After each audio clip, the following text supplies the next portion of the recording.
guys, today I am filming my Throwback Thursday of my May favorites from 2016. If you've never seen one of these videos from me before, I'll have my playlist linked down below, and basically I will be re-reviewing all the products I featured in my favorites video from 2 years back to let you know my current thoughts on those products, whether they are still favorites or if I have replaced them with something I prefer. My inspiration for this series is Kristen Game. I will have her channel and her playlist linked down below. I will also link down below the original favorites, and I will list and link all of the items that I mentioned. So my first favorite was a technique, which was setting my eyeshadow primer with a matte cream eyeshadow. And this is something that took me forever to actually try because I thought my shadows were not going to stick to my eye if I put them over top of a powder, and they would work much better if I put them over top of a sticky base.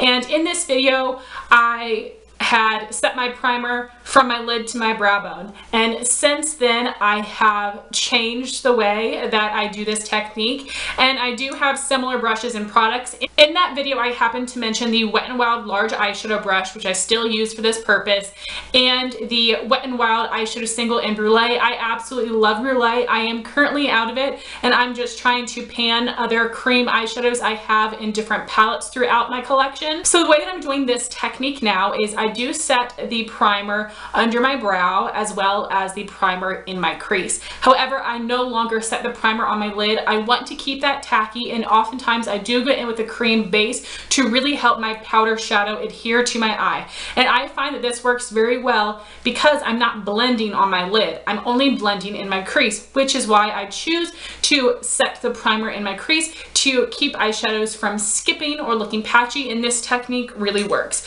So I actually use two different shadows and two different brushes because I'm just that high maintenance.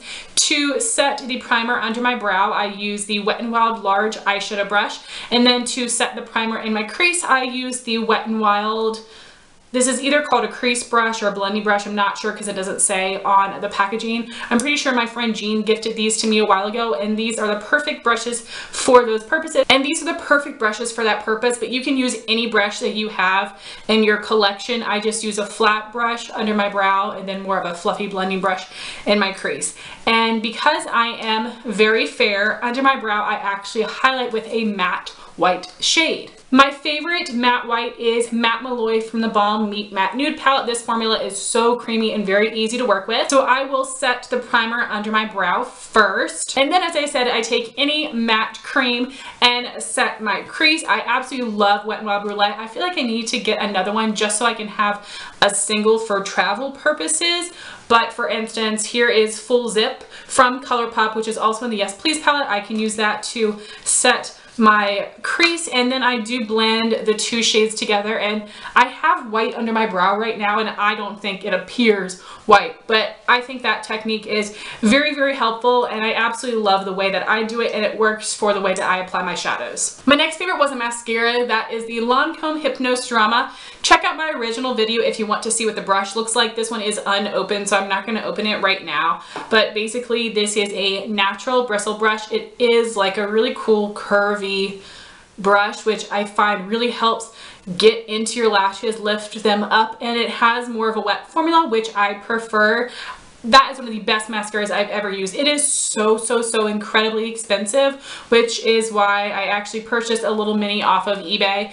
And usually if you would buy these from Sephora, they go for about $10. So I try to find them on eBay and pay no more than $5 for them. But I think this is an absolutely incredible mascara. One of my holy grail mascaras ever. If you are looking for a similar mascara from the drugstore, the Maybelline Falsies does have a similar effect, and it's pretty close in performance, so that one is definitely still a favorite. Then I had an eye look that I was loving, and that would be using some eyeshadows from the Anastasia Tamanna palette. I did do an entire palette of the month review video on this, showing you multiple looks I created with the palette. I will have that linked up here. And if you guys are familiar with my channel, last summer I did do a project pan, and I tried to pan the eyeshadows I used in this look, and I was able to hit pan on all of them, which feels incredible. So the shades that I was loving from this palette would be Gilded, which is a golden bronze. I was using it on my lid. That shade is exclusive to this palette. And then I was using Bengal in my crease, which is an amazing caramel warm brown, and this one is a permanent shade you can buy in a single form. So that's what I mentioned in the video, but since then I always combine this specific transition shade with those other colors, and that would be Anastasia Birkin, which is a lighter peachy tan color. Oh my gosh, those three colors go together so well. Bengal and Birkin are my all-time favorite warm transition and crease colors that don't pull too red. They truly are warm tanny browns. However, Gilded is not my favorite. It is just a little bit too bronzy for me. I love coppers and golds, but bronze I think ends up looking kind of dull on my eyes. So that shade is not a favorite any longer. It's not something that I am gonna miss once I use it up, but Bengal and Birkin are holy grail, and I absolutely will repurchase those. Then I had a few ColourPop lippies. The first is the Ultra Satin Lip in the shade Molly, and this was released a couple years back in a very small summer humble brag collection, I'm pretty sure, and this is a very beautiful pink tone purple. Since I purchased the original one, it did go bad and I did repurchase it, and unfortunately for me, the Ultra Satin lips turn after about a year and they start smelling like glue, like very intense rancid glue, so I end up getting rid of them. I love the Ultra Satin Lip formula. It is a very comfortable liquid lipstick that is very long wearing, but it is not transfer proof. I wish that these had a longer shelf life because I would absolutely buy more of these shades. And I love Molly. It is a go-to for me actually in the summer. I don't really wear bright lips anymore. I find them very unwearable and they make me very self-conscious, but this shade in particular is my #1 bright lip color. I think this is amazing, so this is still a favorite. Then I had a corally peachy lip combo from ColourPop, and I had the lip liner in Polite Society, which was a limited edition with a Jamie King collection. I feel like Jamie King is kind of a random celebrity for them to collaborate with, but I love this lip liner, so I'm not gonna complain. I think this is just a really beautiful, slightly muted coral lip liner that works well with a lot of other warm pink lippies that I have. And the lippy stick I was using with it is Hype Girl, which is a matte finish. This was part of a spring collection a couple years back. This is the perfect pink tone peach that is not too pastel. I have tested so many different peach lippy sticks from ColourPop until I found this one, and I got rid of all the rest because this one is my perfect color. And there's a swatch of that one right there. It is still pretty bright, but it isn't too neon, especially when I wear these two products together. I think they look very beautiful.